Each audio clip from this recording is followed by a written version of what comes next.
Hello everyone, welcome back to my YouTube channel. What if every conspiracy you ever heard, aliens, fluoride, Freemasonry, the Fed, and every other notion about the source of power in the world came from a single source, a master organization, pulling the strings of it all? Call it what you will, the deep state, the shadow government, the cabal. It all boils down to one thing: the Illuminati. Though I will endeavor to make this quick, once you go down a rabbit hole of this size, it's easy to get lost, and there are forks and bends on the road of this conspiracy. It's hard to follow where one aspect breaks off and joins back together with another. We begin in May 1st of 1776. Bavarian professor Adam Weishaupt founded the Illuminati, otherwise known as the Illuminated Ones. History varies on the official goals of the group, but some included the abolition of organized religion and the dissolution of the nation-state. Not surprising, given the number of Enlightenment-era philosophers who condoned similar such actions. However, it is believed, over the early decades of its existence, that members of the Illuminati gained membership to the Freemasons to help get into a position of influence and power. An already secretive organization, sympathetic to freethinkers with a wide-ranging influence over governments and banking institutions, this infiltration to the Freemasons was a rapid success. Much like the Freemasons themselves, Weishaupt developed codes and secret gestures to communicate with others both inside and outside their order. However, conflicts developed within the organization. Some defected to the authorities with wild stories of rights and global conspiracies. And in 1785, Bavarian authorities sought to suppress both Illuminati and Freemasonry. Weishaupt fled and resettled in Goethe, and renounced involvement in secret societies. He later died in 1830. At this point, the official story holds that the Illuminati was disbanded. But this is difficult to believe. After all, it is far more likely that key Illuminati members went aground. Perhaps it is no coincidence that the French Revolution began shortly after this disbandment. So what exactly is the conspiracy theory surrounding what history holds as an otherwise small and short-lived organization? Here's where things get crazy. Because while mainstream historians hold that Weishaupt founded the Illuminati, others say he only revived it, and that the Illuminati are in fact far older than most historians give credit. There are several branches of the Illuminati conspiracy. To break this down, I divided some of them up. Starting with historical origins, some argue that the Illuminati was not founded in 1776, but in fact dates back to antiquity, operating under a name known as the Brotherhood of the Snake, or the Descendants of Thoth. This is to say that some believe there was in fact an incarnation of the Egyptian god Thoth, known to the Sumerians as Ningizida, Enoch to the Jews, and Hermes to the Greeks, and it is he, or it, whose descendants started the Illuminati. This wing of the theory is essentially corroborated by the much sought-after Egyptian Book of the Dead, a book said to contain vast knowledge in the area of science, medicine, and mathematics, among other things. Though no one has yet proven the existence of such a book, its sheer presence in history is enough to suggest a fraternity of people might have held onto such a book and guarded it with their lives.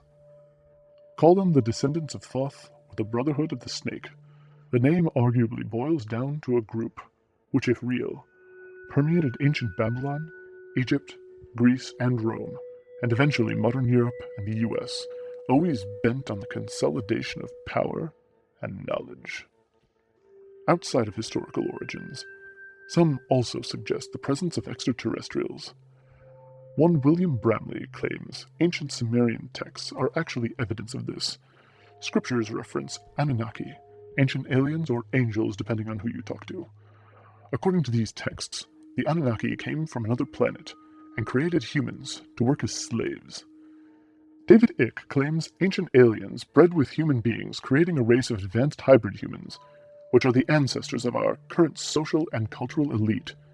Furthermore, he argues that these alien beings can shapeshift from alien to human forms, disguising their appearance. Ick-named banking families, U.S. presidents, European royalty, and celebrities consolidating control over global media, finance, and political power. This thusly links the Illuminati to a whole host of UFO cover-ups, assassinations, coups, and revolutions. As I said before, the rabbit hole goes pretty deep. Moving into the present, there are still some who claim that the Illuminati are neither aliens nor ancient, but in fact just a deeply secretive group that persisted into the modern day, seeking to establish a one-world government. Mark Dice points to the concept and phenomenon of manufactured crises, wars, and false flag operations will force the world population to accept authority as global security. Things like 9/11, the Iraq War, the recession, and even COVID-19 are all part of this agenda. While some leaders seem like competitors, they are ultimately working together. Some suggest this plan will take place in phases. Phase 1 being destabilization. A few episodes ago, I talked about the Fed's role in the 2008 financial crisis. Why would a banking organization dedicated to stability allow for or purposely cause the crash of the world banking system? Many say it wouldn't, unless the goal was to push the world's economy to the breaking point. With the global economy collapsed, a world government would seem much more palatable when compared to the instability of sovereignty. Phase 2 of this goal would be depopulation of the planet.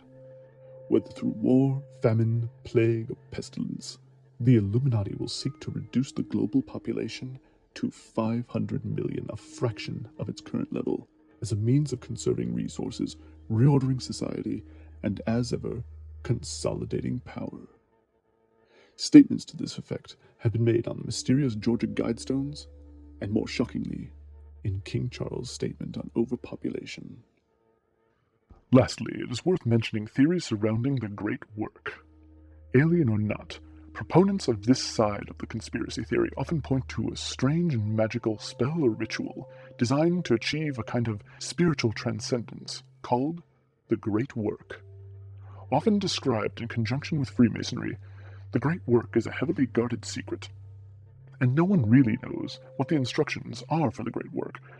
However, it does bear similarities to tales told of Bohemian Grove, doesn't it?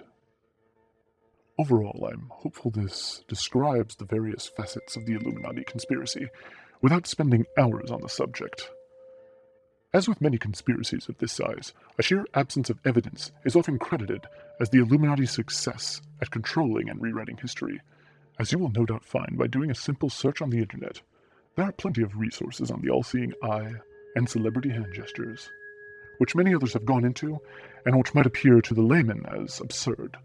However, before deciding that it's all fake news, consider this.